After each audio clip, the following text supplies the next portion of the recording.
اور کفر کو عام طور پر جو سمجھا جاتا ہے ایک خاص زاویے سے، اس میں تھوڑا سا سقم باقی رہ جاتا ہے۔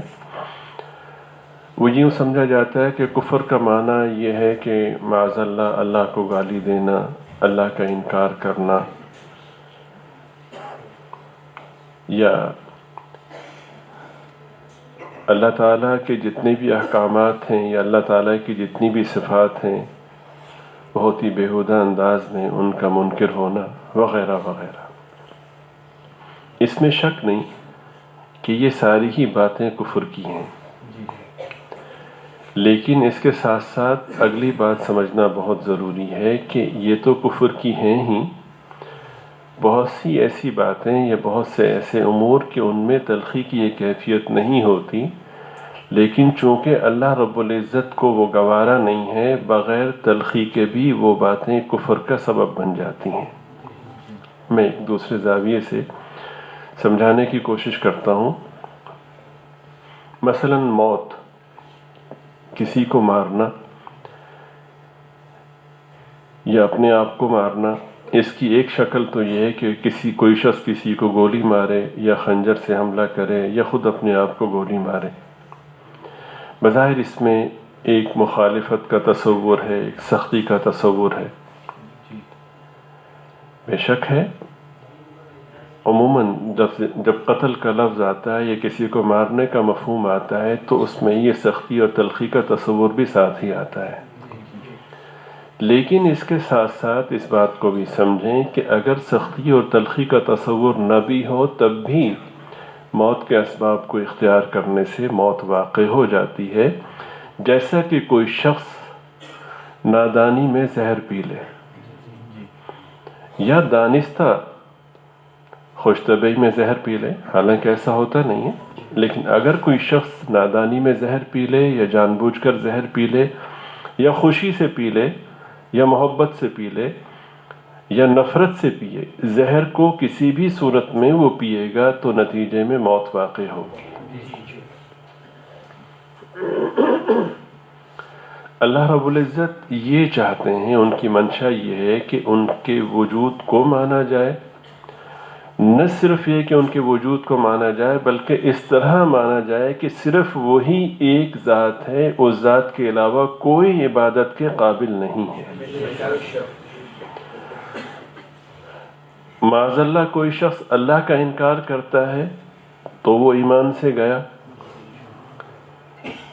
لیکن اگر کوئی شخص اللہ کو مانتا ہے، سچے دل سے مانتا ہے، اللہ کی عظمت کا قائل ہے، لیکن اس اگلے تصور کا قائل نہیں ہے جس کو اللہ پاک چاہتے ہیں کہ میرے علاوہ کسی کو معبود نہ مانے۔ آپ سمجھ رہے ہیں؟ اللہ کے علاوہ کسی کو معبود ماننا، اس میں دو صورتیں ہو سکتی ہیں کہ نفرت اور مخالفت میں یا مقابلے میں معبود ماننا، جیسا کہ بت پرست جو ہیں وہ اللہ کے علاوہ بتوں کو بھی عبادت کے قابل سمجھتے ہیں، عبادت کے لائق سمجھتے ہیں۔ آتش پرست جو ہیں وہ آگ کو خدا مانتے ہیں۔ عیسائیوں کا ایک طبقہ جو بھٹک گیا وہ 3 خدا مانتے ہیں وہ لوگ، وغیرہ وغیرہ۔ ایک صورت تو یہ ہے، ظاہر ہے کہ سب کے سب یہ کفر کی اقسام ہیں۔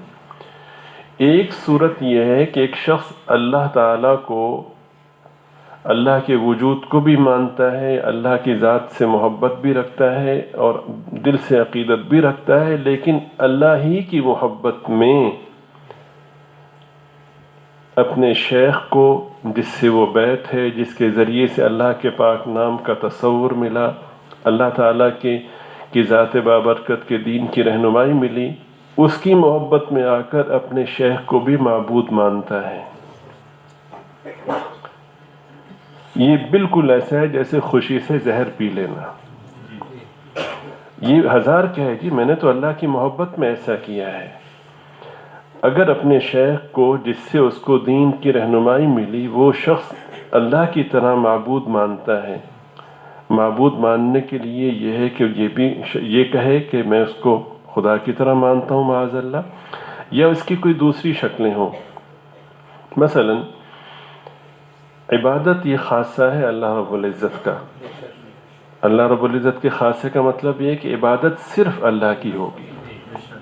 اس کی کئی قسمیں ہیں، نماز ہے، روزہ ہے، حج ہے، زکوٰۃ ہے، طواف ہے.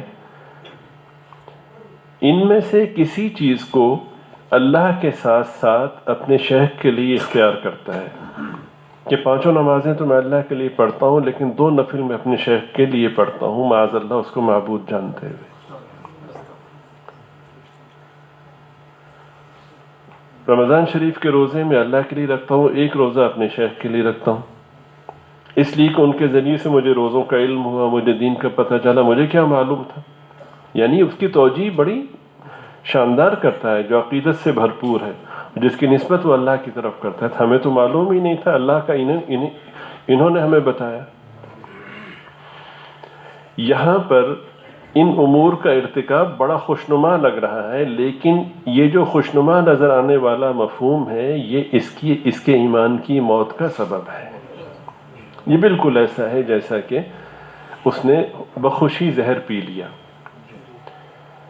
اللہ کا انکار نفرت کے ساتھ ہو، گستاخی کے ساتھ ہو تو کفر ہے. ایمانیات کے حوالے سے اللہ کی مشیت کو نظر انداز کرنا عقیدت کی صورت میں ہو تو کفر ہے.